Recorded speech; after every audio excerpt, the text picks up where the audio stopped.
বিকেল 4টে থেকে প্রচণ্ড ব্যস্ত ছিলাম, এখন একটু ফ্রি হলাম।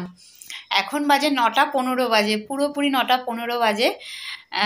ব্যস্ত ছিলাম মানে কি, পড়ানোটা ছিল 4টে 20 না, আজকে 4:30-এর পর থেকে, মানে 4:30-এই পড়াতে বসেছিলাম।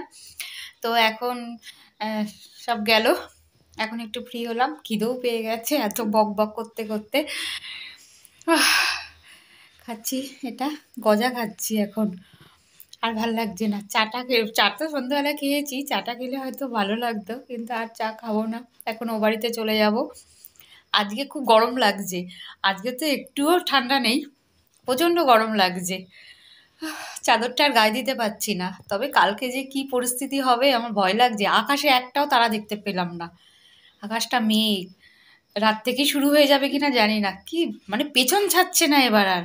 প্রতি সপ্তাহে সপ্তাহে এরম অবস্থা, আর ভাল লাগছে না, কি যে হবে কালকে জানি না।